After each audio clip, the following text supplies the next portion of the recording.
দেশপ্রেম ইমানের অঙ্গ, পরে লেখা আছে কি আল হাদিস, অথচ হাদিসে এমন কোন কথা নাই। ইমানের প্রয়োজনে দেশ ছাড়া মাঝে মাঝে ফরজ। রাসূল নিজে হিজরত করেন নাই, উনি হিজরতের জায়গায় আর কোনোদিন ফিরে যান নাই, বেড়াইতে গেছেন, থাকতে নয়। কারণ যারা যেখান থেকে হিজরত করে সেখানে আবার ফিরে যাওয়ার অনুমতি নাই, হিজরত হয় চিরস্থায়ী। তো প্রিয় নবী উনি নিজেই তো উনার মাতৃভূমি পরিত্যাগ করলেন। নবী ইব্রাহিম আলাইহিস সালামের জন্মস্থান ছিল ইরাকে, উনি হিজরত করে চলে গেলেন সিরিয়ায়। তাহলে বোঝা গেল ইমানের প্রয়োজনে মাঝে মাঝে দেশ ছাড়া লাগে। তো বাংলাদেশে দেশপ্রেম ইমানের অঙ্গ, এটা আল হাদিস হয়ে গেছে। যদিও রাসূল বলেন নাই, এটা আসলে আল হাদিস না, এটা জাল হাদিস। মসজিদে দুনিয়াবি কথা বলা হারাম, ব্র্যাকেটে লেখা আছে আল হাদিস। আপনারা শুনছেন নি এসব কথাবার্তা? আল হাদিস না জাল হাদিস? আসলে এটা জাল হাদিস। কাফা বিল মারই কাযিবা আন ইউহাদ্দিসা বিকুল্লি মা সামিআ। নবীজি বলেন, কোন কথা কারো থেকে শুনে শুনে যদি বলে, যাচাই বাছাই না করে মিথ্যুক হওয়ার জন্য এটাই যথেষ্ট। এজন্য শুনে শুনে কথা বলা ঠিক নয়। 18,000 মাখলুকাত তেমনি একটি শোনা কথা। আল্লাহর মাখলুকাতের সংখ্যা আমাদের অজানা।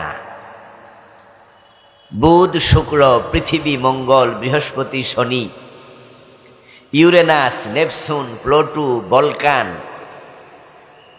এই যে গ্রহগুলো, আজ থেকে 200 বছর আগের মানুষ কি এগুলোর নাম জানতো? এই মাখলুকগুলো 200 বছর আগে ছিল না, ঠিক না? কি কথা কয় না কেন? হ্যাঁ, সব হুজুরের লগে একমত হইতে হইব নাকি? হুজুর যা কয় তাই ঠিক। 200 বছর আগে ছিল, কিন্তু মানুষ জানতই না। এখন মহাকাশে বিভিন্ন নবযান পাঠাচ্ছে, সেখান থেকে গবেষণা করে নাসার বিজ্ঞানীরা নতুন নতুন গ্রহের সন্ধান পাচ্ছে, ভবিষ্যৎ পাওয়ার সম্ভাবনা আছে। সমুদ্রের তলদেশে এমন কিছু মাখলুক আছে যেগুলো মানুষ জানেই না। এখন ডুবুরিরা পাওয়ারফুল ক্যামেরা নিয়ে সমুদ্রে ঝাঁপ দেয়, তারপর পাওয়ারফুল ক্যামেরা সমুদ্রে ছেড়ে দেয়, যতটুকু তারা যাইতে পারে যায়, বাকিটুকু ক্যামেরা যায়, ওই ক্যামেরা দিয়ে ছবি তুলে আবার পৃথিবীতে তারা পাঠায়। বিভিন্ন মাখলুকের সন্ধান নতুন নতুন করে মানুষ পাচ্ছে, আগের লোকেরা জানতই না। এই যে আমরা এখানে বসে আছি, এখানে অক্সিজেন আছে না নাই? আজ থেকে 300 বছর 500 বছর আগের মানুষ কি অক্সিজেন আবিষ্কার করতে পারছিল? অক্সিজেন কি মাখলুক নয়? তো যে কইছে 18,000, হে তো 18,000 একটা হয়ে যাব না, অক্সিজেন যোগ হয়ে যাব না? আমার বন্ধু, আমরা জানি না, বলা হয় 80,000 আলম। কি কথা? 18,000 মাখলুকাত, 80,000 আলম। তো আলম কি খালেক না মাখলুক? তো মাখলুকাত 18,000 হলো কেমনে? বলে 80,000 আলম, তো আলমও তো মাখলুক, তো মাখলুকাত তো 80,000, 18,000 কেন? আমি যা বুঝাতে চাইলাম সেটা হলো, টোটাল মাখলুকাতের মাঝে 80,000 হোক আর 80 লক্ষ হোক, আল্লাহর খলিফা একটা মাখলুক, সেটার নাম হলো মানুষ। এই মানুষদেরকে আল্লাহ তাআলা খেলাফত দিলেন, দিয়ে তারপরে দুনিয়া পাঠায়া তিনি বললেন, হুয়াল্লাযী জাআলাকুম খালাইফা ফিল আরদ, তিনি আল্লাহ যিনি তোমাদেরকে জমিনের মাঝে খলিফা বানালেন। হযরত আদম আলাইহিস সালাম হলেন আউয়ালু খলিফাতিন ফিল আরদ, জমিনে প্রথম খলিফা, যাকে আল্লাহ তাআলা বানানোর আগে ফেরেশতাদেরকে বলেছিলেন ইন্নী জাইলুন ফিল আরদি খলিফা, ও ফেরেশতারা আমি জমিনের মাঝে খলিফা বানাবো। খলিফা মানে প্রতিনিধি, রিপ্রেজেন্টেটিভ। আল্লাহ তাআলা জমিনে লক্ষ লক্ষ মাখলুক থাকার পরেও শুধু আদমকে খেলাফত দিলেন। খেলাফত দিয়ে তিনি ঘোষণা করলেন ওয়ালাকাদ কাররামনা বানি আদম, আমি ফেরেশতা দিয়ে আদমরে সেজদা করাইয়া সম্মানিত করলাম, অনুরূপ ভাবে আদমের সন্তানদেরকেও খেলাফত দিয়ে সম্মানিত করেছি। সেই সুবাদে আমরা সবাই জানি মানুষ হলো সৃষ্টির মাঝে সেরা জীব। এই সেরা জীবকে আল্লাহ তাআলা কেন বানালেন, দায়িত্ব কি, খেলাফত কেন দিলেন? সূরা আল ইমরানের 110 নম্বর আয়াতে সেটাই বললেন। এখন আমরা যারা সৃষ্টির সেরা, আল্লাহর খলিফা, আমাদের দায়িত্বটা কি, এটা আমাদের জানা দরকার আছে না নাই? কারণ যার সম্মান যত বেশি তার দায়িত্ব তত বেশি। আপনি নামাজ পড়বেন, আপনি জিকির করবেন, আপনি না খেয়ে থাকবেন, রোজা, আর আপনি মনে করবেন যে আপনি নামাজ পড়ছেন, রোজা রাখছেন, জিকির আজকার করতেছেন, আপনার দায়িত্ব শেষ। তাহলে আপনি আপনার নিজের সম্মান এবং নিজের দায়িত্বের ব্যাপারে আপনি একবারে বেখবর। পৃথিবীতে এমন একটা মাখলুকও নাই যে মাখলুক আল্লাহকে সেজদা করে না।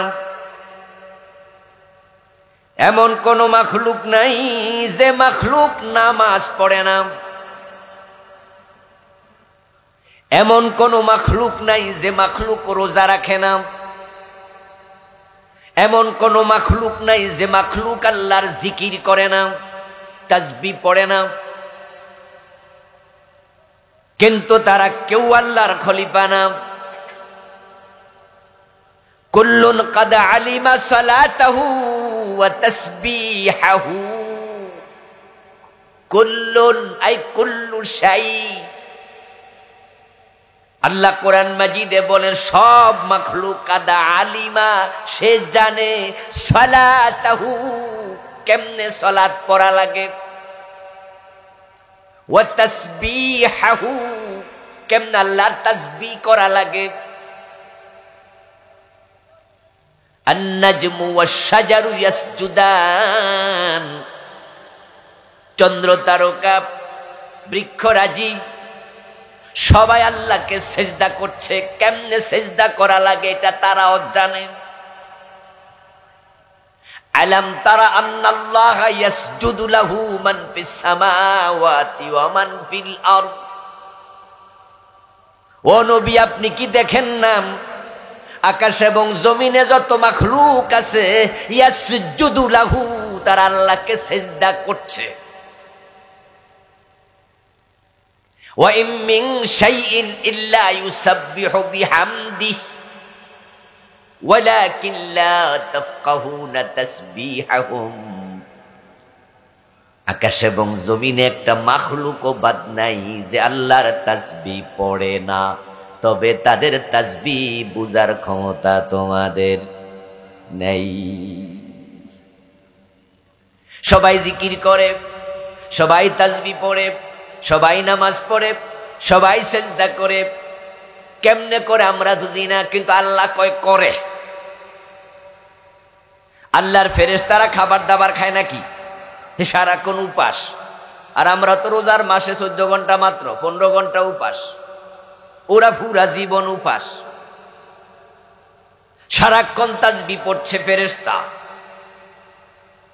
এজন্য ফেরেশতারা কিন্তু আদমরে বানানোর সময় বলছেন নাহানু নুসাব্বিহু বিহামদিকা ওয়া নুকাদ্দিসু লাক, আপনার তাসবিহ পড়ার জন্য আমরা আছি।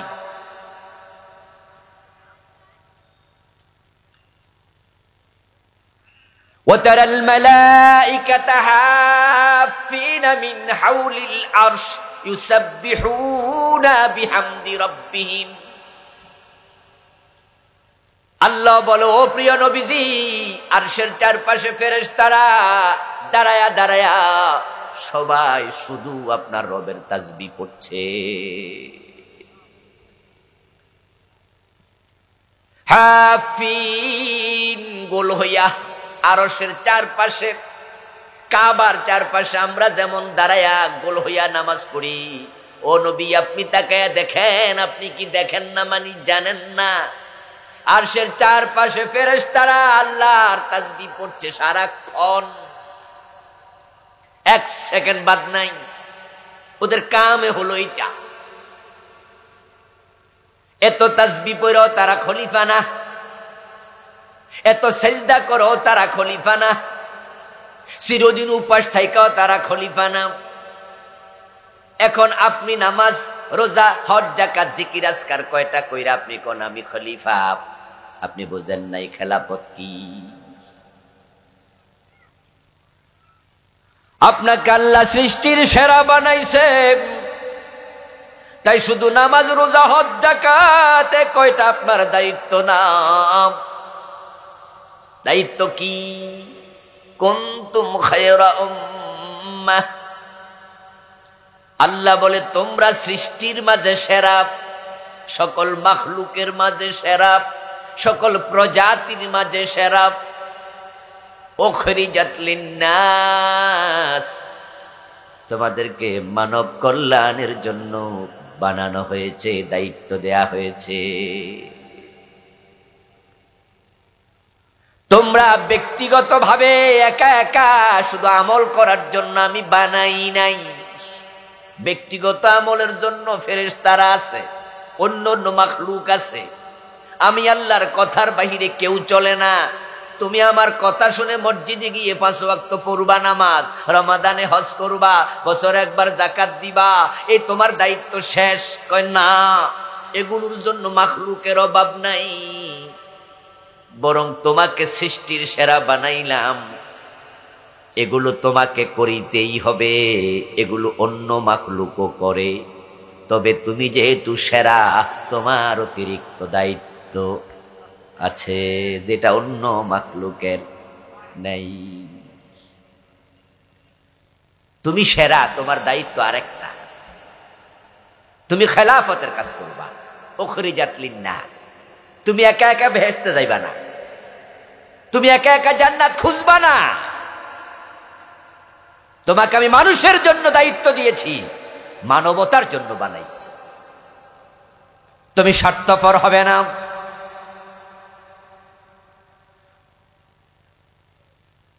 তা'মুরুনা বিল মা'রুফ, সৎ কাজ তুমি করবে এবং অন্যকে সৎ কাজের আদেশ করবে। তোমাকে আমের বানাইছি, তুমি আদেশকারী। বিল মা'রুফ, ভালো কাজের। শুধু ভালো কাজ করবে এটা না, তুমি আমের। ওয়া তানহাউনা আনিল মুনকার, শুধু অন্যায় পরিত্যাগ করবে না, অন্যায় যেখানে দেখবা সেখানে তোমাকে বাধা দেওয়ার দায়িত্ব দিয়ে পাঠাইছি। তুমি সমাজে থাকতে ওই সমাজে অন্যায় হতে পারবে না।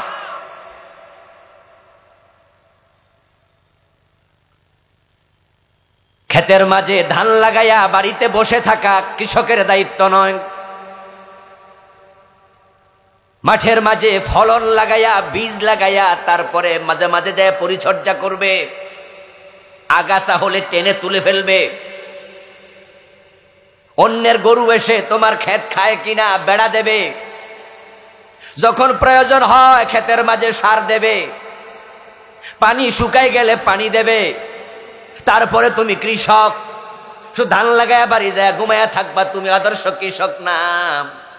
শুধু নামাজ কালাম নিজে নিজে করবা, সমাজে সুদ চলবে, গোশ চলবে, দর্শন চলবে, খুন চলবে, জেনা চলবে, ব্যভিচার চলবে। আল্লাহর আইন বাদ দিয়া মানুষের আইনে দেশ চলবে। আর তুমি মসজিদে সেজদা ঠুকবা, এটা তোমার দায়িত্ব নয়। তুমি খলিফা। وتنهون عن المنكر وتؤمنون بالله। এই কঠিন কাজ তোমাকে দেওয়ার পরে আল্লাহ বলে তুমি আল্লাহর উপরে ঈমান আনবে। এই কাজগুলো যে করে প্রকৃত অর্থে সেই ঈমানদার হয়।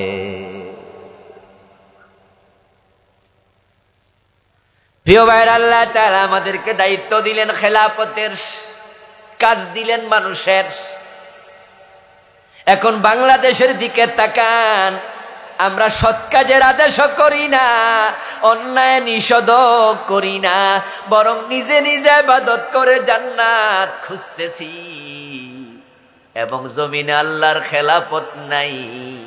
53 বছরে শয়তানের খেলাফত চলছে। আমাদের বাংলাদেশে 53 বছরে আল্লাহর আইনে চলে না, ব্রিটিশ আইনে চলে। এর চেয়ে বড় অন্যায় আর কি হতে পারে? এর চেয়ে বড় নিকৃষ্ট কাজ আর কি হতে পারে? জমিন আল্লাহর খলিফারা উপস্থিত, অথচ জমিন আগাছায় ভরে গেছে। পুরা জমিন আগাছায় ভরপুর, আর আল্লাহর খলিফারা বসে আছে। ভালো করে শুনুন, আল্লাহ তাআলা আমাদের বাবা আদমকে বানায়া 1 নাম্বার খেলাফত দিলেন। সকল ফেরেশতাকে দিয়ে সেজদা করালেন। আমাদেরকে সৃষ্টির সেরা ঘোষণা দিলেন। তিনি আমাদেরকে 1 নাম্বার জায়গায় রেখে আদম সন্তানকে বড় সম্মানিত করেছি। খেলাফত দিয়ে, সৃষ্টির শ্রেষ্ঠ মাখলুক বানিয়ে।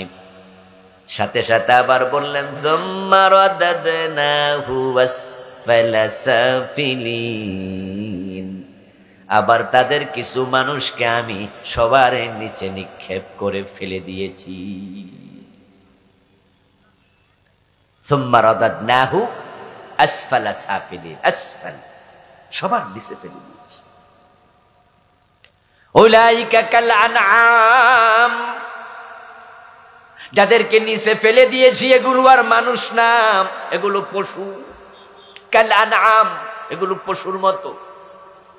বাল হুম আদাল, আরো নিকৃষ্ট। আসফাল, এর নিচে আর নাই। কিছু মানুষ যাদেরকে আল্লাহ শূকর এবং কুকুরের নিচে ফেলে দিয়েছেন, তাদেরকে বলছেন উলাইকা হুম শাররুল বারিয়া। সূরা বাইয়িনাতে বলছে এগুলো সৃষ্টির মাঝে সবচেয়ে খারাপ, সবার নিচে। আসফাল, এর নিচে আর কেউ নাই, কুত্তাও নাই, শূকরও নাই। শাররুল বারিয়া, সৃষ্টির মাঝে সবার নিচে। আর যারা খেলাফতে টিকে আছে, উলাইকা হুম খায়রুল বারিয়া, আমার আল্লাহ বলে তারা টোটাল মাখলুকাতের মাঝে সবার উপরে। এখন আপনি কোথায় থাকতে চান? কোথায় থাকতে চান? নিজে সিদ্ধান্ত নিন। কিছু মানুষের সম্মান আল্লাহর কাছে আল্লাহর আরশের চেয়ে বেশি, আল্লাহর কাবার চেয়ে বেশি।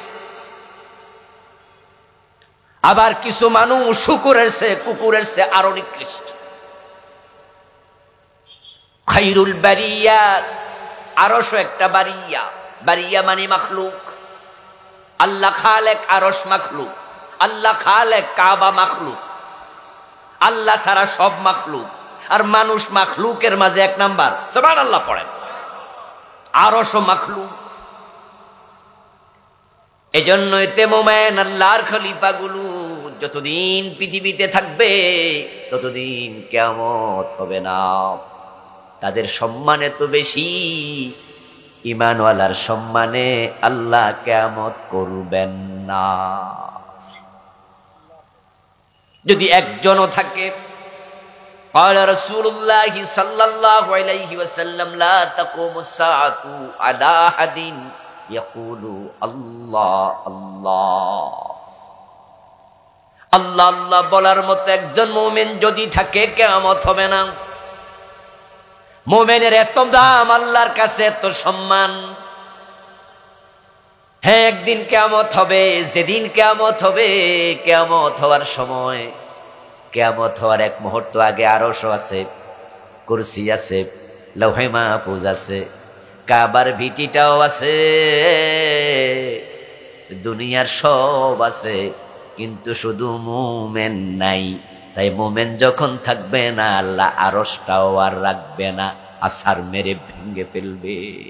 এতে বোঝা যায় আল্লাহর কাছে আরশের চেয়ে মুমিনের সম্মান বেশি।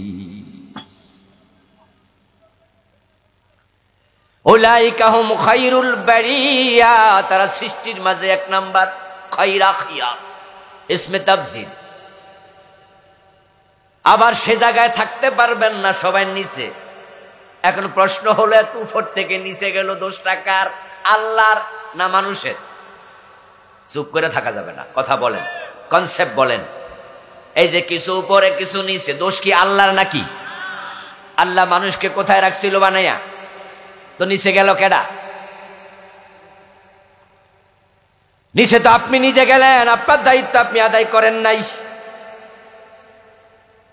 এলাকার মেম্বার পাবলিক বানাইয়া দিছে, কিন্তু মেম্বারের দায়িত্ব কাম না কইরা আপনি উল্টা কাম করছেন। তাহলে জেলখানায় কি পাবলিক যাইব নাকি আপনি যাইবেন? কেন এটা করলেন? মানুষ ভোট দিয়ে এমপি বানাইছে, কথা ছিল সরকারের মালামাল গুলো যথাযথ জায়গায় দেবেন, আমানত পৌঁছাবেন, মানুষের দেয়া এই ভোটের সম্মান রাখবেন। কিন্তু আপনি এমপি হইয়া উল্টা আকাম কুকাম করছেন, পাবলিকের দোষ নাকি? জেলে তো আপনি যাবেন। আমার দোস্ত যদি ঠিকঠাক মতো কাম করতো, 300 এমপি একসাথে ফালান লাগতো না, ঠিক কিনা? এখন সবাই ফালাইছে, কেন? পাবলিক তো আর ফালায় নাই। পাবলিক তো ঠিকই বাংলাদেশে রয়েছে, ওরা সব গাট্টি গোটা লইয়া কেন ফালাই গেছে? কারণ তাদের দায়িত্ব পালনে তারা ব্যর্থ। যাহা করা দরকার তা আপনি করেন নাই, আপনি ভুল করলেন। ও দোস্ত, যেই জিনিস যত উপরে থাকে, সেটা যদি পড়ে যায় তাহলে সে তত নিচেই নামে, এটাই নিয়ম। 10 হাত উপরে উঠলেন গাছে, হোঁচটকে পড়ে গেছেন, 10 হাতই তো নিচে যাবেন। যদি 20 হাত উপরে উঠতেন, পড়ে গেলে 20 হাত নিচে যেতেন। যদি কেউ 100 হাত উপরে উঠে পড়ে, 100 হাত নিচে যাবে। আল্লাহ রাখছে সবার উপরে, যদি থাকতে না পারেন, পড়লে যাবেন সবার নিচে। পোলাও পৌঁছলে কিন্তু আর খাওয়া যায় না, কারণ সাধারণ চালের চেয়ে পোলাও চালের দাম কম না বেশি? হ্যাঁ, যেটা দামি এটা পৌঁছলে আর চলে না, নষ্ট হয়ে যায়। 30 টাকা কেজির ভাত, চাল রান্না করছেন, ভাত হয়েছে, যদি সকালবেলা দেখেন যে পয়সা গেছে, হালকা দুর্গন্ধ, ভালো করে কলের পানি দিয়া ডলামলা দিলে কিন্তু আবার লবণ মরিচ দিয়ে খাওয়া যায়। কিন্তু পোলাও পয়সা যায় 100 টাকা কেজি চাল, তা ধুইতে গেলে দেখবেন যে নাই, সব গেছে। বিরিয়ানি পচলে খাওয়া যায় না।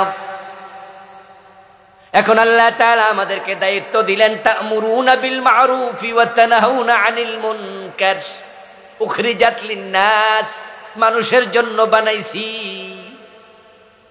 এজন্য আপনি কান চোখ খোলা রাখেন, মানুষের খবর নেন, সমাজের ব্যাপারে একটু সচেতন থাকেন। আল্লাহর এমন কিছু বান্দা আছে দেখবেন, নামাজ রোজা শুধু করে না, 24টা ঘন্টার মাঝে যতক্ষণ সজাগ থাকে, শুধু দাওয়াতি কাজ, আল্লাহর জমিনে আল্লাহর দ্বীন কায়েমের জন্য পাগল হয়ে কাজ করছে।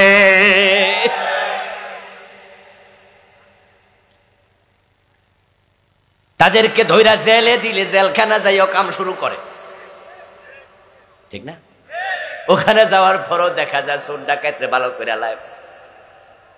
তারা জানে উখরিজাত লিন্নাস, তাদেরকে আল্লাহ মানুষের জন্য বানাইছে। আপনাকে লয়ে বিব্রত রহিতে আসে নাই কেহ বনি পড়ে, সকলের তরে সকলে আমরা, প্রত্যেকে আমরা পরের তরে। মানবতার প্রতি আপনার দায়িত্ব অনেক বেশি, তাই তো আপনি মানব সেবা করবেন। আর সবচেয়ে বড় মানব সেবা হলো মানুষকে জাহান্নাম থেকে বাঁচানোর চেষ্টা করা। সৎ কাজের আদেশ দিয়ে মানুষকে সৎ কাজে রত করে দেন, অন্যায় কাজে বাধা দিয়া অন্যায় থেকে বিরত রাখেন। ওই মানুষটা অন্যায় থেকে বিরত থাকবে, সৎ কাজ করবে, যখন এভাবে মরবে আল্লাহর জান্নাত পেয়ে যাবে। একজন মানুষকে জান্নাতমুখী করার চেয়ে উত্তম মানবতার কল্যাণের কাজ আর নাই। রাসূলুল্লাহ সাল্লাল্লাহু আলাইহি ওয়াসাল্লাম বলেছেন, তোমার মাধ্যমে একজন মানুষ যদি হেদায়াতের পথ খুঁজে পায়, একটা লাল ওট পুরস্কার পাওয়ার চেয়ে তোমার জন্য এটাই হলো সেরা।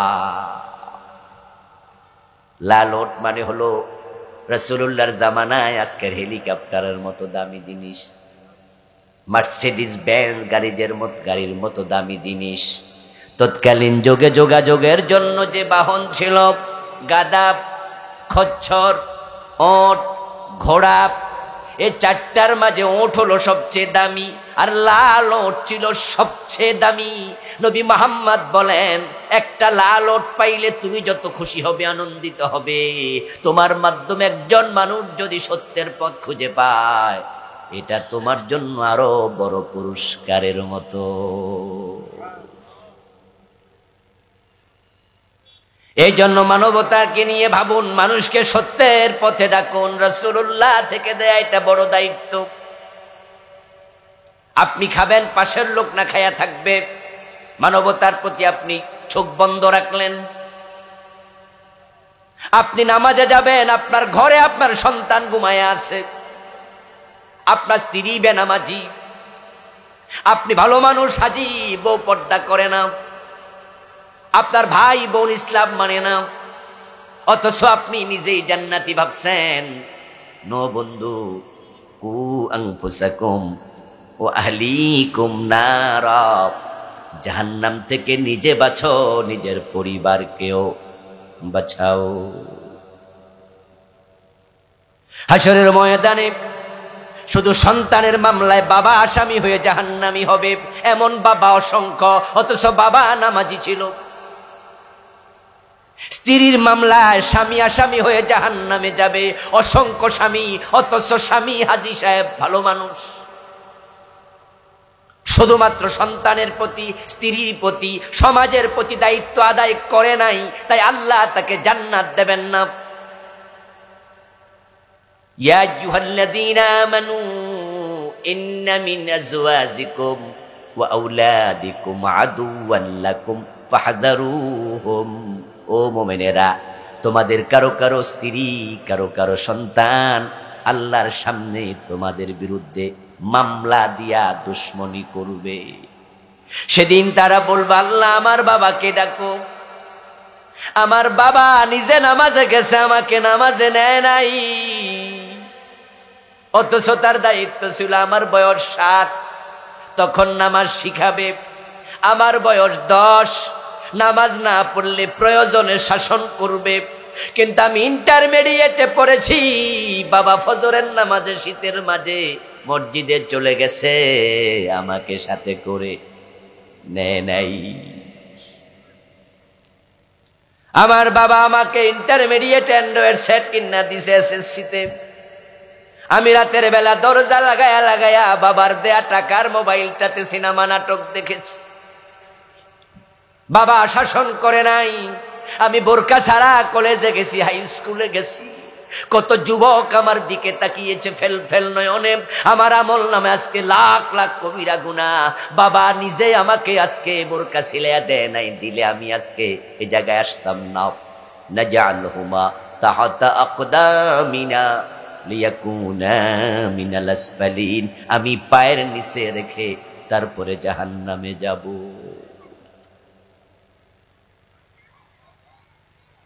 ও বন্ধু আমার, আপনাকে আমাকে মামলার আসামি হওয়া লাগবে। সমাজের খবর নেবেন না, মানুষের ব্যাপারে আপনি চোখ বন্ধ করে রাখবেন। আল্লাহর সামনে হাজির হয়ে বলবেন, আল্লাহ আমারে জান্নাত দেও। আল্লাহ বলবেন, কেন? 10টা টাকা চাইছিলাম ওষুধ কিনতে, দেও নাই, জান্নাত পাবা কেন? ক্ষুধায় কাতর ছিলাম, খাবার চেয়েছিলাম, খাবার দেও নাই, আজকে জান্নাত চাও কেন? কোন মুখে চাও? ফিরিয়ে দিয়েছিল সেদিন। ছোটকালে আপনারাও কবিতা পড়ছেন, আমিও পড়ছি, মনে করছি কবির কল্পনা বিলাস।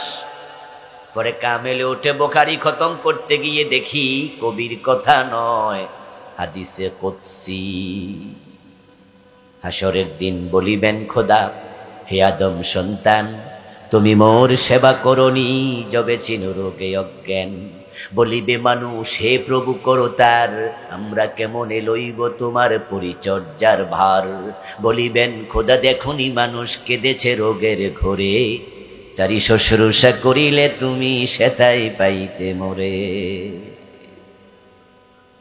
ফাইন্নাল্লাহা ইয়াতাকাব্বালুহা বিয়ামিনিহি। সহিহ বুখারীর riwayat, নবী মুহাম্মদ বলেন, যদি একটা খেজুর, এক টুকরা খেজুর তুমি গরিবের হাতে তুলে দাও হালাল কামাই থেকে, গরিবের প্লেটে পড়ার আগে আল্লাহ নিজের ডান হাত বিছায়া দেয়। উখরিজাত লিন্নাস, মানুষের জন্য বানাইছে। ওয়াল্লাহি লা ইউমিনু, ওয়াল্লাহি লা ইউমিনু, ওয়াল্লাহি লা ইউমিন মান লা ইয়ামান জারহু বাওয়াইকাহু। তোমার দ্বারা তোমার প্রতিবেশী ক্ষতিগ্রস্ত হবে। তুমি মানবতার অকল্যাণ করো, ক্ষতি করো। তুমি সিনেমা হল বানায়া মানুষের দুজকে নাও। তুমি সুদী ব্যাংক বানায়া মানুষকে মায়ের সাথে জেনা করার মতো অপরাধী বানাও। তুমি আল্লাহর আইন বাদ দিয়া মানুষের আইনে সমাজ চালায়া সমাজটাকে তুমি পথভ্রষ্ট করো। এই জাতীয় কাজ যদি তুমি করো, যার ক্ষতি থেকে মানুষ বাঁচে না, আল্লাহর কসম সে মুমিন না। সমাজে সিনেমা থাকবে, আপনি চুপ করে থাকবেন। সমাজে অনাচার থাকবে, আপনি চুপ করে থাকবেন। ভালো করে শুনুন, আস-সাকিতু আনিল হাক্কি শায়তানুন আখরাস। যারা অন্যায় দেখার পরেও কথা বলে না, চুপ করে থাকে, সবগুলা বোবা শয়তান। সব বোবা শয়তান। তুমি নামাজ পড়বে, সমাজে নামাজ কেন কায়েম হবে না? الذين إن مكناهم في الأرض أقاموا الصلاة وآتوا الزكاة وأمروا بالمعروف ونهوا عن المنكر। যখন কোন ভূখণ্ডে মুসলমান ক্ষমতা পায়, আল্লাহ তাআলা সূরা আল হাজে বলেন, আমি মুসলমানদেরকে 4টা আদেশ দিলাম। 1 নাম্বার, তারা নামাজ কায়েম করবে। 53 বছর মুসলমান দেশটা চালায়। যদিও 47 থেকে আমাদের হাতে ভূখণ্ডটা আল্লাহ দিয়েছে। সিরাজউদ্দৌলার পতনের পর 190 বছর ভূখণ্ডটা আমাদের হাতে ছিল না, ইংরেজরা চালাইছে। আল্লাহ দয়া কইরা 1947-এ এই ভূখণ্ড আবার মুসলমানের হাতে ফিরাইয়া দিছে। এটা মুসলমানের নামেই আলাদা হইছে। হিন্দুদেরটা হিন্দুস্তান, মুসলমানেরটা পাকিস্তান। তো মুসলমানের নামে যে ভূখণ্ড আলাদা হয়, যে ভূখণ্ড স্বাধীন হয়, ওই ভূখণ্ডে মুসলমান নেতা থাকলে নামাজ কেন কায়েম হবে না? যারা এই নামাজ কায়েম করে নাই, যাকাত প্রতিষ্ঠা বাধা দেয় নাই, ন্যায়ের আদেশ করে নাই, এই লোকগুলো আল্লাহর দায়িত্ব অবহেলা করেছে।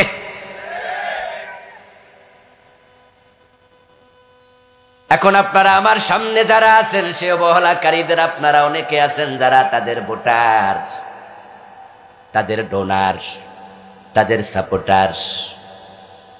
যারা 53 বছর বাংলাদেশ চালাইলো, নামাজ কায়েম করলো না, চোর ধরে হাত কাটলো না, ডাকাত শুলে দিল না, জেনা করলে পাথর মারলো না, মদ পান করলে 80 বেদ দিল না, আলা লাহুল খালকু ওয়াল আমরু, সৃষ্টি যার, আইন চলবে শুধুই তার, এই বিধানটার ধারে কাছেও গেল না। আপনি নিজে দেখেন, নিজেই জানেন, তারপরও আপনি তারে ভোট দেন,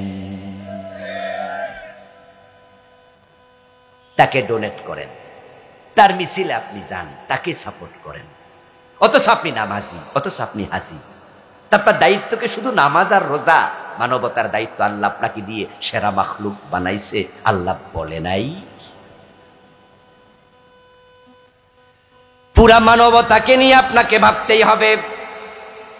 মানুষ যখন মানুষের জন্য হয়, তখন আরশের মালিক আল্লাহ তার জন্য হয়ে যায়। আর রাহিমুনা ইয়ারহামুহুমুর রহমান, যারা জমিনওয়ালার জন্য হয়, রহমান আল্লাহ তার জন্য হয়। মানুষের প্রতি দয়া দেখাও, দয়া দেখাও, তোমার চোখের সামনে মানুষগুলা জাহান্নামে চলে যাচ্ছে।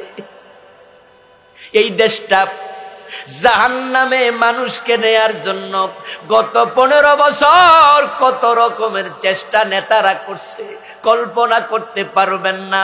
তারা সংবিধানে ঢুকাইছে, বইয়ের মাঝে ঢুকাইছে, জনগণ সকল ক্ষমতার উৎস,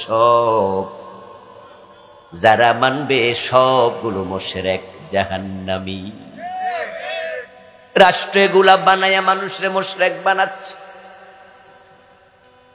তারা বইতে ঢুকাইছে, টেলিভিশনে প্রচার করেছে, ধর্ম যার যার উৎসব, সবার পাবলিককে শোনাচ্ছে, বুঝাচ্ছে, হিন্দুদের উৎসবে যাও, অসুবিধা নাই, ধর্ম যে যারটা মানুক, আনন্দ একসাথে করো।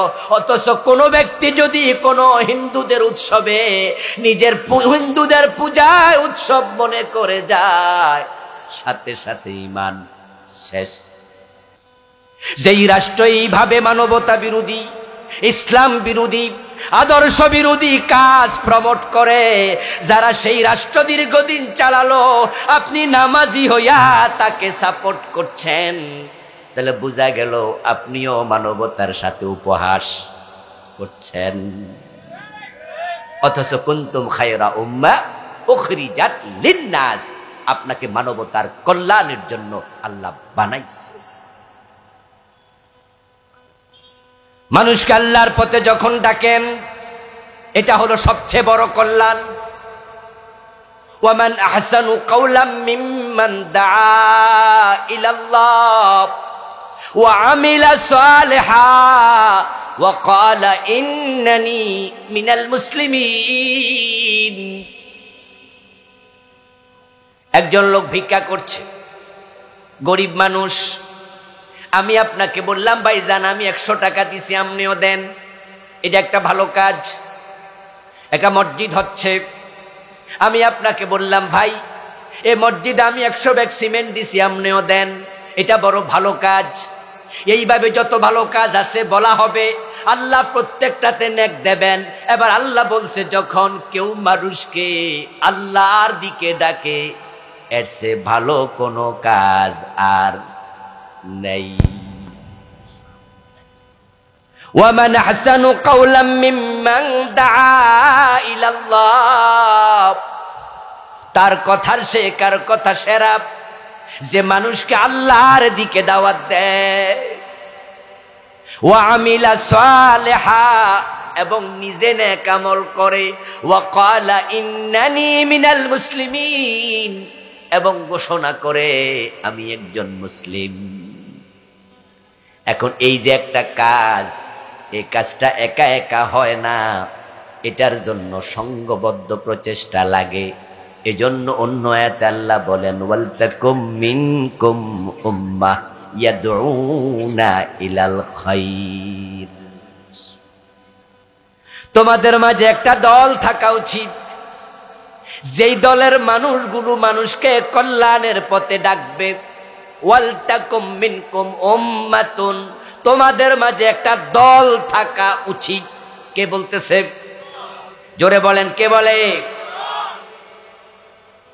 তোমাদের মাঝে একটা দল থাকা উচিত, ইয়াদউনা ইলাল খাইর, যে দলের লোকেরা মানুষকে কল্যাণের পথে ডাকবে, ইয়ামুরুনা বিল মারুফ, তারা সৎ কাজের আদেশ দেবে, ওয়া ইয়ানহাউনা আনিল মুনকার, তারা অন্যায় দেখলে প্রতিরোধ করবে।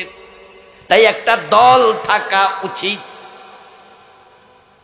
আর আপনারে জিজ্ঞাসা করি, ভাইজান আপনার খবর কি?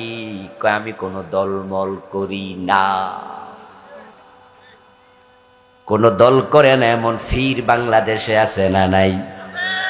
পাবলিকের জানাই দেয়, কইয়া দিও আমাদের ফিসাব কোন দলে, এবং তিনি মানুষের কাছে এটা প্রচার করে মজা পায় যে আমি কোনো দল করি না। সব দলের লোকেরা ওনার কাছে দোয়া চায়, কয় যে ওনার দোয়াটা আসল দোয়া, যেহেতু উনি কোনো দলে নাই তা মন ভইরা দোয়া করুন। উনি যদি দল করত তাহলে উনি দোয়া করার সময় ভাবতো, ভাইবা কইতো আল্লাহ আমার দলেরটা এইটা বাদ। এই জন্য ওই হুজুর হলো উদার হুজুর, যেই হুজুর কোন দলে নাই। উনার কাছে যাও দোয়ার জন্য। নির্বাচন আসছে, আম গাছ মার্কাওয়ালা এমপি যাইয়া কয় আমার আম গাছ মার্কা হুজুর আল্লাহ এমপি বানাইয়া দেও। তাল গাছ মার্কাওয়ালা যাইয়া কয় হুজুর আমার জন্য দোয়া, আল্লাহ তাল গাছ মার্কার এমপি বানাইয়া দেও। গাব গাছ মার্কাওয়ালা পরের দিন যাইয়া চায়, উনি কয় আল্লাহ গাব গাছওয়ালার এমপি বানাইয়া দেও। আর সের মালিক কয় আসন হইল একটা, দোয়া করলি 3 জনের লাইগা।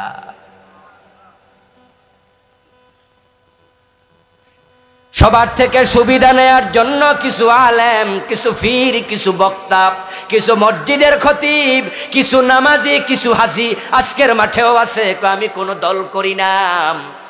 অথচ আল্লাহ নিজে দলের কথা বললেন, ওয়ালতাকুম মিনকুম উম্মাহ, তোমাদের মাঝে একটা দল থাকবে, ওই দল মানুষকে জাহান্নামের দিকে ডাকবে না,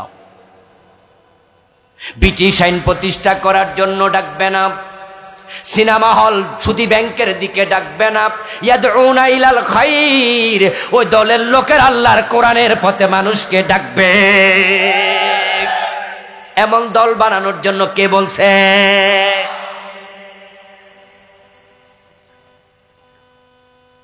ও দোস্ত কান খুলে শুনুন, আল্লাহ তাআলা দলের কথা কেন বলেন? এর কারণ হচ্ছে একা একা মানুষ যখন থাকে তখন থাকে দুর্বল, আর যখন সঙ্গবদ্ধ হয় তখন তারা হয়ে যায় সবল। ওয়াতাসিমু বিহাবলিল্লাহি জামিআন ওয়া লা তাফাররাকু। কে বলেছেন? বাংলা অর্থ কি? তোমরা আল্লাহর রজ্জু কোরআনকে সবাই মিলে ঐক্যবদ্ধভাবে ধরো, ওয়ালা তাফাররাকু, তোমরা কোরআন ধরার সময় বিচ্ছিন্ন থাকবে। ওয়াতাসিমু বিহাবলিল্লাহ, আল্লাহর রজ্জু কোরআন এটাকে ধরো, জামিআ একসাথে, নাকি আলাদা? আল ইত্তিহাদু কুওয়া, ঐক্যের মাঝে আছে শক্তি। আপনাদের বাড়িতে মা বোনেরা আছে, বাড়ি যায়া আপনার মায়ের একটা চুল অথবা বোনের একটা চুল ধরবেন হাতে, একটা চুল ধরে দেখবেন টান দেবেন, সাথে সাথে ছিঁড়ে যাবে। আর যদি 20টা চুল একসাথ করে টান দেন, আঙ্গুল কেটে যাবে, চুল আর ছিঁড়বে না। যখন মানুষ আলাদা থাকে তখন তারা দুর্বল, যখন একসাথে তখন তারা সবল। যারা ইসলাম বিরোধী তারাও তো ঐক্যবদ্ধভাবেই তারা বিরোধিতা করে। তাদের মোকাবেলার জন্য ইসলাম ওয়ালাদেরও ঐক্যবদ্ধ হওয়া দরকার আছে না নাই? তা'মুরুনা বিল মারুফ, তোমরা সৎ কাজে আদেশ করো, এটা আল্লাহর অর্ডার। তাই সৎ কাজের আদেশ, অসৎ কাজের বাধা, এটা আমাদের জন্য ফরজ। অর্ডার করেছেন কে?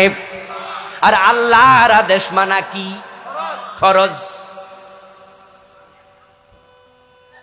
রাসূলুল্লাহ সাল্লাল্লাহু আলাইহি ওয়াসাল্লাম বলছেন, এই আল্লাহর আদেশ, অন্যায় দেখলে প্রতিরোধ করা, ন্যায়ের জন্য আদেশ করা, এর সাথে তোমার ঈমানের মান সম্পৃক্ত, তোমার ঈমানের ক্লাসিফিকেশন জড়িত। যদি সমাজে কোনো অন্যায় তুমি দেখো, তাহলে তুমি তোমার ক্ষমতা প্রয়োগ করে অন্যায়টাকে মূলোৎপাটিত করে যদি দিতে পারো, ওই হিম্মত তোমার থাকে, তাহলে তুমি হলে ফার্স্ট ক্লাস মুমিন। অন্যায় দেখে যারা প্রতিবাদী হয়, যদি হাতে প্রতিরোধ করে, সে 1 নাম্বার মুমিন। যদি সেই সক্ষমতা তোমার না থাকে, তাহলে তুমি মুখে প্রতিবাদ করো, তুমি হবে 2nd ক্লাস মুমিন। ফাইনলাম ইয়াস্তাতি ফাবিকলবিহি, যদি তুমি অন্যায় দেখে মুখেও না বলো, অন্যায় দেখার পরে মুখেও বলে না, চুপচাপ থাকে, এমন কিছু ভালো মানুষও আছে। কয়েক তো ঝামেলাটা আমি জড়াইয়া লাভ নাই। মানুষে সিনেমা হল বানায়, আমি কি করতাম? মানুষের সুদ খায়, আমি কি করতাম? মানুষের পোলাপান মদ খায়, আমার কি করার আছে? এজন্য উনি কিন্তু ভালো মানুষ। উনি সুদ খায় না, গোশ খায় না, মদ খায় না, হারাম খায় না, উনি কিন্তু নামাজি। তবে সমাজে অন্যায় দেখে কোনো প্রতিবাদ মুখেও বলে না। মুখে যদি বলতো তাহলে 2nd ক্লাস। প্রিয় নবী বলেন, যদি মুখেও না বলো, সামর্থ্য নাই তাই। শব্দটা কিন্তু হলো সামর্থ্য যদি না থাকে, এর মানে দাঁড়ালো সামর্থ্য থাকলে তুমি নিচের দিকে যাইতে পারবা। সামর্থ্য যদি না থাকে, ফাবিকলবিহি, তাহলে তুমি অন্তরে পরিকল্পনা করো কিভাবে অন্যায়কে মূলোৎপাটিত করা যায়। ঘৃণা করো, এটা ভুল অনুবাদ। এই হাদিসে ঘৃণা শব্দটাই নাই। হাদিসে আতফ মাতুফ হলো তাগয়ীরের উপরে। মান রাআ মিনকুম মুনকারান ফালিয়ুগায়্যিরহু বিয়াদি, তাগয়ীর উল্টায়া দাও, প্রতিরোধ করো হাত দিয়া, প্রতিবাদ করো মুখ দিয়া, প্রতিবাদ করো অন্তর দিয়া। অন্তরের প্রতিবাদ হচ্ছে পরিকল্পনা, ঘৃণা না। কারণ ঘৃণা করলে অন্যায় দূর হয় না। অন্যায় যদি হাতে না পারো, মুখে না পারো, অন্যায় দূর করার জন্য অন্তরে পরিকল্পনা করো, ঠিক না? প্ল্যান করো, মনে মনে ভাবো কেমনে অন্যায়টা উল্টানো যাবে। এবার প্রিয় নবী আপনার ঈমানের ক্লাসিফিকেশন করে বলছেন, ওয়াযালিকা দাফুল ঈমান, যারা অন্তরে পরিকল্পনা করে তারা হলো সবচেয়ে দুর্বল ঈমানদার। এবার বলুন তো, যাদের অন্তরে পরিকল্পনা নাই তাদের খবর কি? অন্য হাদিসে রাসূল বলেন, হ্যাঁ, লাইসা ফি কলবিহি মিসকালু হাববাতিন মিনাল ঈমান, যে সমাজে অন্যায় দেখার পরে অন্তরে পরিকল্পনা করে না, তার অন্তরে সরিষা পরিমাণ ঈমানও নাই। সমাজ অন্যায় ভরপুর হবে আর আপনি তাহাজ্জুদ গুজার হবেন, এসব লাভ নাই। আপনি সৃষ্টির সেরা, এটা আপনার স্পেশাল দায়িত্ব। সূরা আল ইমরানের 110 নম্বর আয়াত আল্লাহ দায়িত্ব দিছে, তা'মুরুনা বিল মা'রুফ ওয়া তানহাউনা আনিল মুনকার। এই দায়িত্ব আপনাকে আল্লাহ দিয়েছে, পালন করতেই। হাদিসে সাওহাল্লাহু ইলা জিবরিল আন আকলি বিমাদিনাতা কাযা বিআহলিহা। একবার আল্লাহ তাআলা জিবরিল আমিনকে বললেন, জিবরিল যাও অমুক এলাকা অধিবাসী শুদ্ধ উল্টায়া দিয়ে আসো। জিবরিল আমিন আসলেন, ওই এলাকা অধিবাসী সহ উল্টায়া দেবেন। ওখানে গিয়ে দেখতে পান আল্লাহর এক বান্দা নামাজে রত, সালাম ফিরায়া জিকিরে রত। জিবরিল আমিন অপেক্ষা করছেন দেখি কি করে। দেখে আল্লাহর বান্দা একের পর এক নামাজ পড়ছে। জিবরিল আমিন তার আমল নামা ঘাটলেন, দেখি আমল নামায় কি আছে। আমল নামা দেখে জিবরিল অবাক হয়ে গেলেন। সাথে সাথে তিনি বলেন, ইয়া রব্বি ইন্না ফীহিম আবদাকা ফুলানা লাম ইয়াসিকা তারফাতা আইন। ও আমার রব, যে এলাকা উল্টানোর জন্য আপনি পাঠালেন, ওই এলাকায় এসে দেখি আল্লাহর এক বান্দা, আপনার এক বান্দা আছে তাদের মাঝে, যার আমলনামায় দেখলাম 1 সেকেন্ডের জন্য কোনো গুনার কাজ নাই। লাম ইয়াসিকা তারফাতা আইন। চোখের পলক পড়তে যতটুকু সময় লাগে, সে সামান্য সেকেন্ডের জন্য আপনারও বাধ্য হয় নাই। এখন জমিন যদি উল্টায়া দেই, এই গজবের মাঝে তো সেও পড়ে যাবে। এখন তাকে কি করব আল্লাহ আপনি বলুন। আরশের মালিক জবাব দেয়, আকলিভা আলাইহি, জমিনটা আগে তার মাথার উপরে উল্টাও। ওয়া আলাইহিম, তারপরে এবার পাবলিকের মাথার উপরে উল্টাও, তারে সিরিয়াল 1 নম্বরে দাও। ফাইন্না ওয়াজহাহু লাম ইয়াতামাআর ফিয়া সাআতান কাত্তু। আল্লাহ তাআলা কারণ বর্ণনা করেন, জিবরিল শোনো, জমিনের মাঝে অসংখ্য অন্যায় অনাচার ছিল, এই অপরাধ দেখো কোনদিন রাগে তার চেহারা লাল হয় নাই। আমার প্রিয় ভাইয়েরা বলুন তো, আপনার বাড়ি দখল করতে যদি কেউ আসে, আপনি বাড়ি তারে দিয়া চলে যাবেন না প্রতিবাদ করবেন? ঘরে চোর ঢুকলে আপনি চোরের বলবেন আসেন, নাকি প্রতিবাদ করবেন? তো আপনার দেশটা 53 বছর বেঈমানেরা শাসন করছে, জালেমেরা দেশ চালাচ্ছে, কোরআন বিরোধীরা চালাচ্ছে, আর আপনি চুপচাপ আছেন। দেশটা শয়তান নিয়ে গেল, বুঝা গেল সম্পদের মায়া আছে, বাড়ির মায়া আছে, ইসলামের মায়া কলিজায় নেই। আরেকজন আপনার বাড়ি আইসা দখল করলে চেহারা লাল হয়ে যাবে, শরীর গোস্বা আসবে, জমিন আমার, আমার জমিনে তুমি হাল চাষ করার কে? বলবেন না, এই আমার জমিনে তুমি হাল চাষ করো, আমার বাড়িতে তুমি আইসা ওয়াল তোলো, আমার জমিতে আমার বাড়িতে তুমি ধান লাগাও। আপনি রেগে ফেটে যাবেন, চেহারা লাল হয়ে যাবে, কিলাকিলি মারামারি শুরু করে দেবেন। আর পুরাটা জমিন 53 বছর ব্রিটিশ আইনে চালাচ্ছে, আল্লাহর আইন মোটেও নাই। আল্লাহর বান্দা, তোমার চেহারা লাল হয় না। ও জিবরিল, তার মাথার উপর উল্টায়া দাও জমিন। এমন বান্দা, এমন খলিফা আমার প্রয়োজন।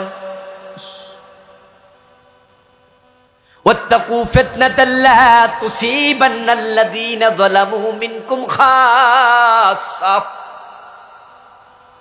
আপনারা মনে মনে ভাবছেন, আমি তো অপরাধ করি না, আল্লাহ আমারে শাস্তি দেবে কেন, আমারে আযাব দেবে কেন? ওই হাদিস দিয়া বোঝা যায়, অন্যায় দেখে চুপ থাকা এটা বড় অপরাধ, এটা মহা অপরাধ, বোবা শয়তানের কাজ।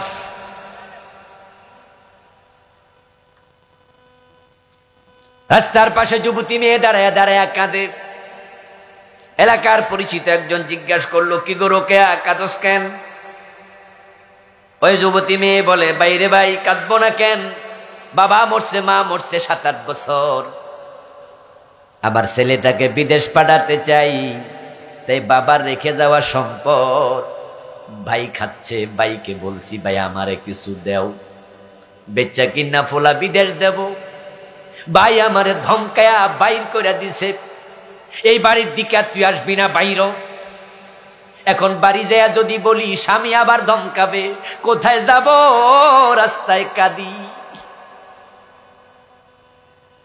এবার এলাকার ওই লোক মনে মনে কয়, মার ফেডের ভাই জমি দেয় না, আমি যদি কইতে যাই আমার লগও শত্রুতা হবে, দরকার কি, তে আস্তে করে চলে যায়। ওই বোন, তোর ভাইয়ে জমি দেয় না, আমার করার কি আছে? এত বড় অন্যায় শোনার পরেও তার চেহারা লাল। 10 মিনিট পরে যায় এলাকার মেম্বার, একই প্রশ্ন, কি গো রোকেয়া, কাঁদস কেন? উত্তর পাইয়া মেম্বার মনে মনে ভাবে রোকেয়ারে বিয়া দিছি ফাতের থানায়, আরে এই বেড়া আমার ওয়ার্ডের লোক, এখন যদি তারে গিয়া কই বোনের হক দেশ না কেন, তাহলে আগামী নির্বাচন আমার আর ভোট, ঝামেলা করে লাভটা কি? আর রোকেয়া তো এলাকার ভোটার না, এর পক্ষে যায় আমার লাভ কি? আস্তে করে মেম্বার চলে যায়, বলে যায় মায়ের পেটের ভাই জমি দেন, আমি কি করতাম? এই সমাজে অন্যায় দেখতে দেখতে আমাদের সয়া আজকে সমাজে অন্যায়ের সয়লাভ করে ফেলেছে। অন্যায় যেখানে প্রতিরোধ যদি সেখানে হয়, অন্যায়কারী থামতে বাধ্য হবে।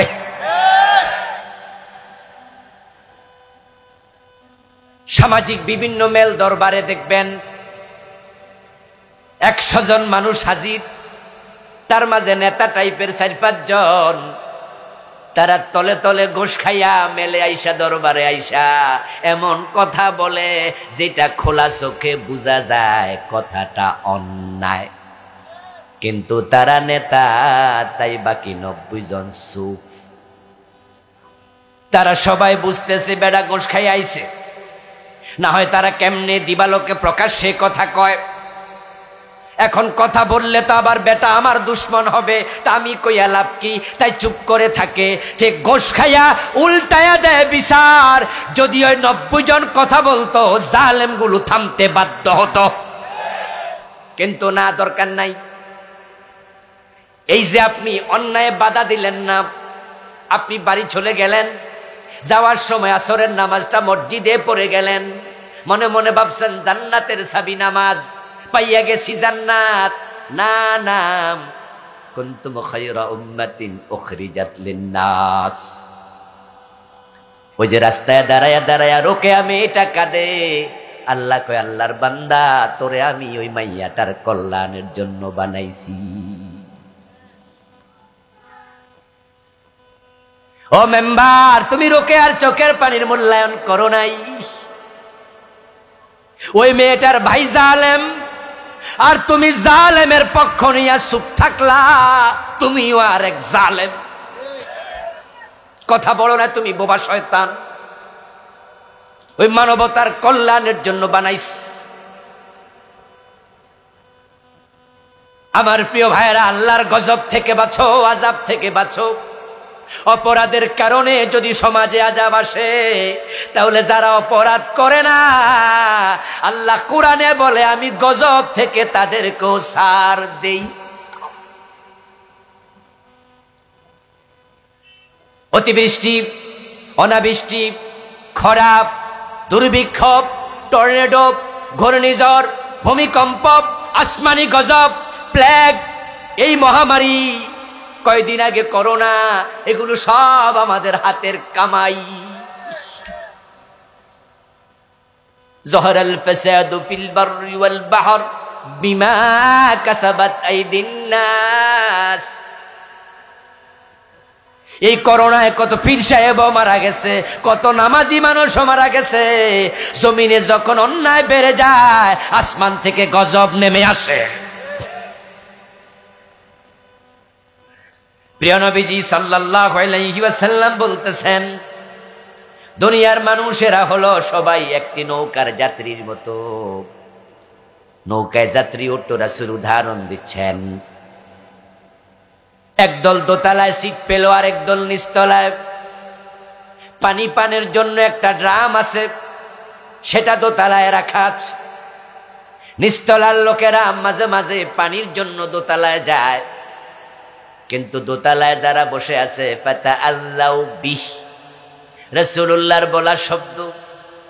দোতলার মানুষেরা কোনো একজন পানির জন্য গেছে নিচতলা থেকে, তারা বিরক্ত হইছে। বিরক্ত হইয়া কষ্ট পাইয়া কইছে, ও মিয়া, তুমি নিচতলা থেকে বারবার পানির জন্য কেন আসো? আর ওই লোকটা ছিল একটু ঘাটতেরা প্রকৃতির। সে কয়, ঠিক আছে, দোতলায় পানির জন্য আসলে বিরক্ত হ, আমিও দেখাই দিমু পানি কার কাছে বেশি আছে। ফাখাযা ফাসান ফাজআলা ইয়ানকুরু ফি আসফালিস সাফিনা।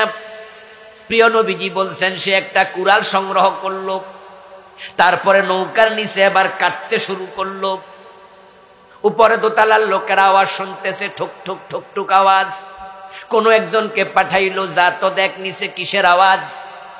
সে নিচতলায় এসে দেখে বেড়া নৌকা ছিদ্র করতেছে। ফাকালা মা লাকা ইয়া ফুলান, আয়েশা কয়, মিয়া কি করতেছ? ও জবাব দেখেন, তোমাদের কাছে গেছিলাম পানির জন্য, তোমরা বিরক্ত হইছো, তো আমিও দেখাচ্ছি পানি কার কাছে বেশি। নবীজি কি চমৎকার উদাহরণ দিলেন। এবার বলতেছে, এই বেটা আবার দোতলায় গিয়ে খবর দেয়। দোতলার লোকেরা যদি খবর শুনে বলে নিচতলা ছিদ্র হইলে আমাদের কি, আমরা তো আরামে আছি। কিছুক্ষণ পরে বেড়াও ডুববে, তারাও ডুববে। আর যদি তারা এসে তার হাত থেকে কুড়ালটা কেড়ে নিয়ে যায়, তাহলে তারাও বাঁচবে, ওই বেটাও বাঁচবে। ঠিক আমাদের দেশও তাই। আমরা মনে করি অন্যরা অপরাধ করে আমাদের কি, কিন্তু গজব আসলে কেউ বাঁচবে না। জাতিকে জাহান্নাম থেকে বাঁচানোর জন্য আমরা ইসলাম ওয়ালারা কোরআনের আইনের কথা বলি।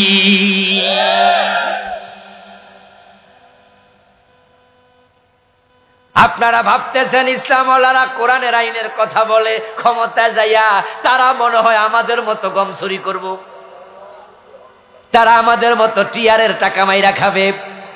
2 জন মন্ত্রী এ দেশ 3টা মন্ত্রণালয়ে 5 বছর দায়িত্ব পালন করেছে। ওই 2 জন মন্ত্রীর দিকে তাকায়া দেখো, 5 বছর 1 টাকা মেরে খাওয়ার ইতিহাস নাই।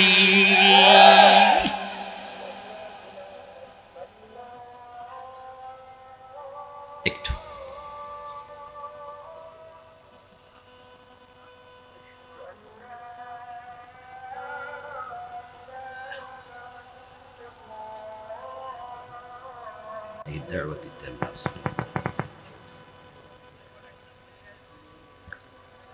এটা জিকির করুন, লা ইলাহা ইল্লাল্লাহ, লা ইলাহা ইল্লাল্লাহ, লা ইলাহা ইল্লাল্লাহ, লা ইলাহা ইল্লাল্লাহ মুহাম্মাদুর রাসূলুল্লাহ।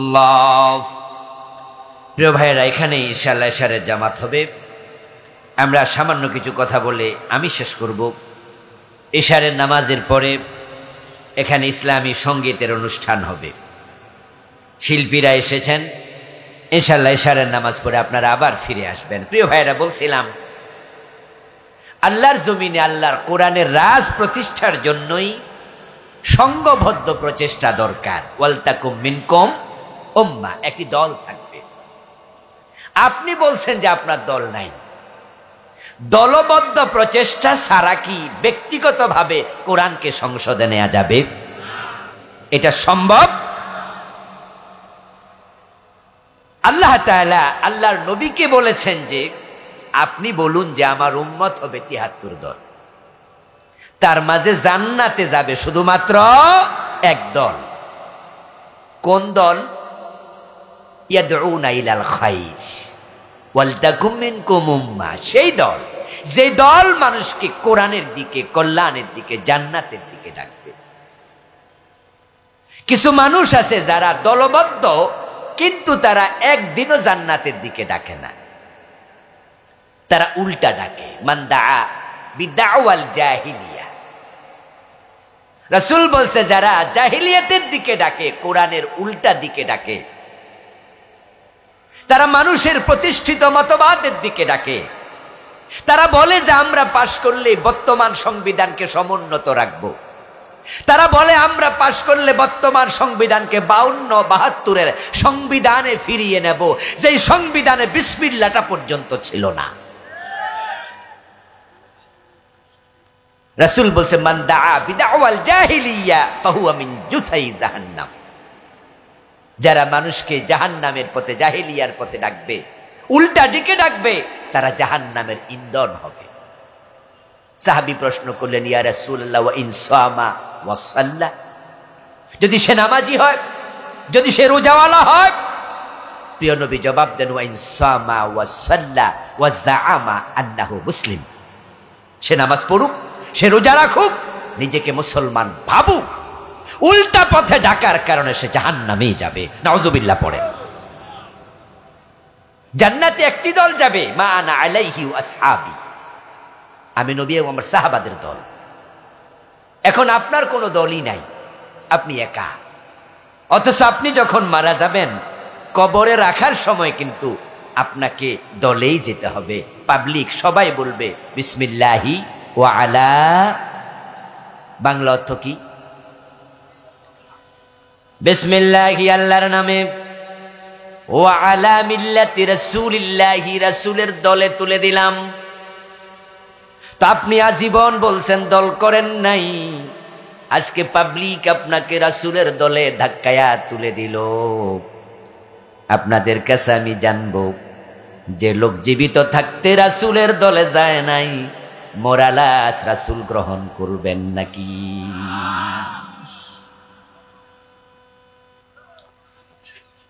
রাসূলুল্লাহ দলে আপনাকে আসতেই হবে। মরার আগে যদি না আসেন, পাবলিক ধাক্কায়া মরার পরে কিন্তু দেবেই। আর মরার পরে যেই লোকটাকে ধাক্কায়া দিল, পাবলিক সবাই মিলে, বলুন তো সে নিজে গেছে না পাবলিকে ধাক্কাইছে? তো যে নিজে যায় না, রাসূল কেন নেবে? ঠেকায় পড়ছে নাকি? এবার আত্মসমালোচনা করুন। আপনারা আমার সামনে যারা আছেন, কত মানুষকে আপনি কবরে দিলেন এই দোয়া পড়ে, বিসমিল্লাহি ওয়া আলা মিল্লাতি রাসূলিল্লাহ, আল্লাহর নামে তোমাকে রাসূলের দলে তুলে দিলাম। ও আল্লাহর বান্দা, আপনি নিজেরে প্রশ্ন করেন, আপনি রাসূলের দলে এখন আসছেন কি? যদি না আসেন, তাহলে পাবলিকরে ধাক্কান কেন? লিমা তাকুলুনা মা লা তাফআলুন, কাবুরা মাকতান ইনদাল্লাহি আন তাকুলু মা লা তাফআলুন।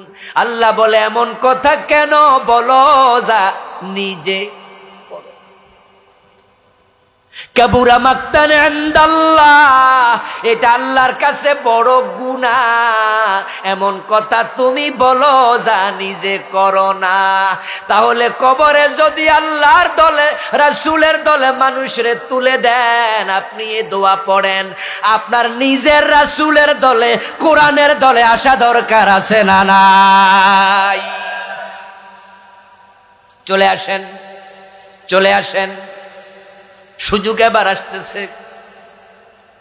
জুলাই বিপ্লব, আগস্ট বিপ্লবের পরে বাংলাদেশে কোরআনের আইন কায়েমের একটা সম্ভাবনা দেখা দিছে। এই 53 বছরে যা আমরা পাই নাই, সে সম্ভাবনার দ্বার এবার উন্মোচিত হয়েছে। আলহামদুলিল্লাহ, প্রধানমন্ত্রী চলে গেলেন না বলে, তাই তার সাথে জড়িত সংবিধানের ধারাগুলো নিজে নিজে স্থগিত হয়ে গেছে। মন্ত্রী পরিষদের সদস্যরা পালিয়ে গেলেন, তাদের সাথে জড়িত সম্পৃক্ত মন্ত্রী পরিষদের সাথে যা আছে সব ধারা নিজে নিজে স্থগিত। 300 এমপি পালাইয়া গেল, সাথে সাথে তাদের সাথে জড়িত সকল ধারা স্থগিত। সংবিধান অনেকটাই এখন অর্ধেক অকার্যকর। আমরা ধাক্কা মারলে এটা পুরা সরে যাবে। কোরআনকে সংবিধান বানানো যায়।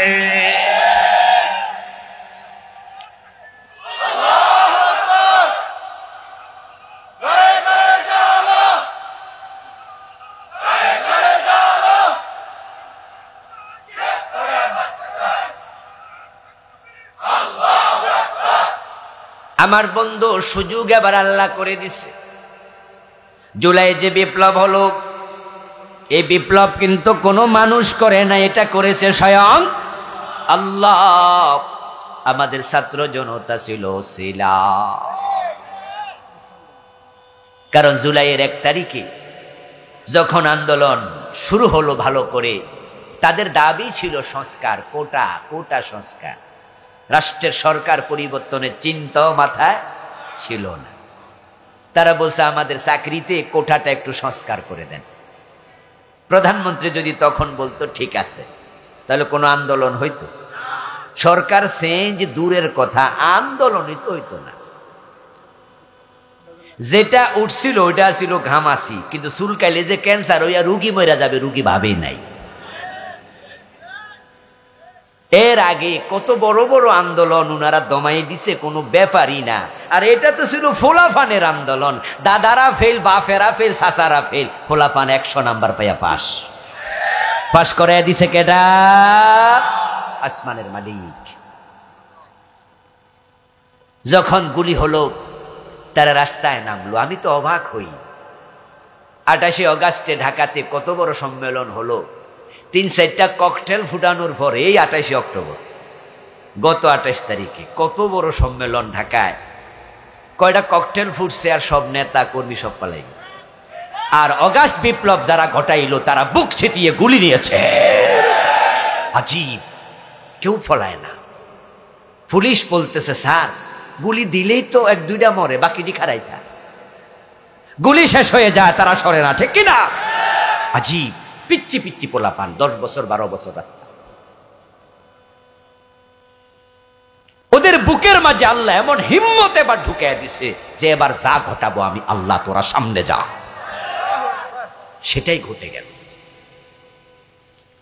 তবে হ্যাঁ, একবারে 5 তারিখ পর্যন্ত অগাস্টের বাংলাদেশের একজন মানুষও বলে নাই সরকার পালিয়ে যান, বলেছে পদত্যাগ, ঠিক না? 9 দফা যখন 1 দফা হলো, দাবিটা কি ছিল? এটা তো কত কয়দিনের ঘটনা, মনে আছে না? কি বলছে? পালাই যান। কেন পালাবে? তারা তো দেশের লোক। অন্যায় যদি করে দেশে আইন আছে, আদালত আছে, বিচার হবে, প্রয়োজন ওরা মুক্তি পাবে, না হয় তারা জেল খাটবে। নেতারা জেল খাটার ইতিহাস কি বাংলাদেশে নতুন? প্রেসিডেন্ট এরশাদ জেল খাটে নাই, খালেদা জিয়া খাটে নাই, এ প্রধানমন্ত্রী যিনি পালাইছেন তিনিও জেল খাটেন নাই। জেল খাটা তো ব্যাপার না, বুট্টুকে ফাঁসি দেয়া হয়েছে। উপমহাদেশের রাজা রাজাদের ফাঁসির ইতিহাস আছে, কিন্তু পালানোর ইতিহাস নাই। 805 বছর আগে রাজা লক্ষণ সেন পালাইছে, আর এবার এবেডি পালাইছে। আমরা কেউ কিন্তু পালাইতে বলি নাই, ছাত্ররা কেউ বলে নাই। পালানোর কারণ আছে, আরশের মালিক দেখেছে জুলুমটা বেশি হয়ে গেছে, এই জালেমকে দেশে রাখা যায় না।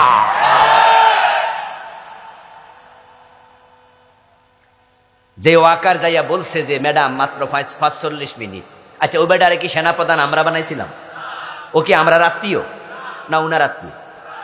তা আত্মীয় উনার, বানাইছে উনি। বেড়া যাইয়া কয় কেন 45 মিনিট? আমরা শিখাইছি নাকি সমন্বয়করা ফোন করে কইছিল 45 মিনিট? এরা তো মোবাইলও ধরবো না সেনাপ্রধান, তো বেড়া কয় কেন? আর বেড়া কইছে বেড়ি তো কইতে পারতো আমি বঙ্গবন্ধুর কন্যা যাবো না, প্রয়োজনে বইরা যাবো, তাও তো হইতো। কিন্তু না, উনিও বলেন নাই, ঠিকই পালিয়ে গেছেন। আল্লাহ কইছে আমি করাইছি। যে আল্লাহ সুযোগ দিছে, ওই আল্লাহর কোরআনটাকে এবারই সংবিধানে পাঠানো দরকার। সুযোগ কাজে লাগান।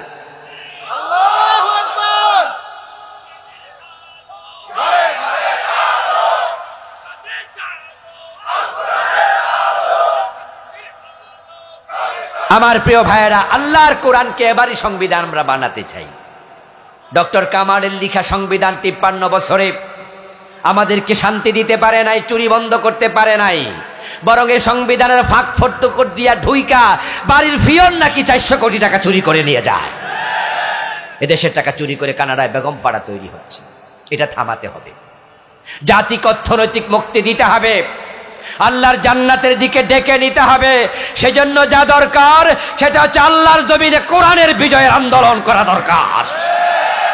সেটা একা সম্ভব নয়, সম্মিলিত শক্তি দরকার। আমরা কি বিচ্ছিন্ন থাকবো না একাত্ম হব? ঐক্যবদ্ধভাবে আন্দোলন করতে কোরআনের পক্ষে রাজি আছেন না নাই? তা'মুরুনা বিল মারুফ ওয়া তানহাউনা আনিল মুনকার। উল্টা চলবেন, আল্লাহ একসানে যাবে। আবার সুযোগ বারবার আসে না। নূহ আলাইহিস সালামের বউ উল্টা চলেছে, আল্লাহ জাহান্নামে ফেলেছে। লূত নবীর বউ উনার কওমের সাথে ঐক্যমত্য পোষণ করেছে। আল্লাহ জমিন যখন উল্টায়া দেয় বলছে লূত বউকে সাথে নিবা না, রেখে যাও।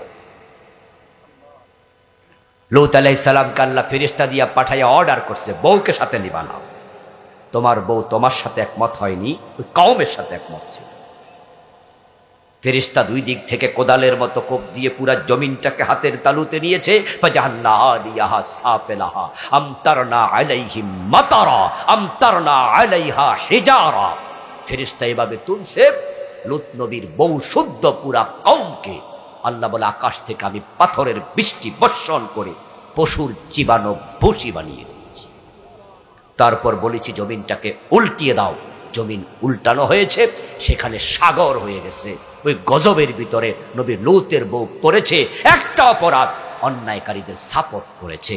আপনারাও যারা উল্টা পথে সাপোর্ট করেন, আল্লাহর গজব আসলে বাঁচতে পারবেন না। আমি জানি কোরআন বিজয়ের কথা বললে আপনারা কেউ দ্বিমত করেন না। আজকের মাহফিলে অনেকেই বলছেন যে মনে মনে, ঠিক আছে হুজুর, এটা দরকার, তবে হুজুর এবার না, ঠিক না, এটা আরো পরে, অথবা হুজুর আপনারা আরেকটু আগে এলেন, তারপরে আমরা আইতেছি। কই যে কোরআন দরকার, তবে হুজুর আসতে দিলে এইবার পারবেন না, তো আমরাও জানি, তো ভোট ফসাইয়া লাভ কি, এর জন্য এবার ভোটটা দেব না ইসলামের পক্ষে, তবে পরে দেব। দোস্ত আমরা ঠিকই আগালাম, কিন্তু আজরাইল আপনার কাছে আগে এসে গেল, আপনার উপায় কি? এজন্য আসুন না আমরা এবারই চেষ্টা করি, এবারই আগে যাই। আল্লাহ তাআলা তৌফিক দান করুক, বলি আমিন। হাদা মা ইনদি ওয়াল ইলম।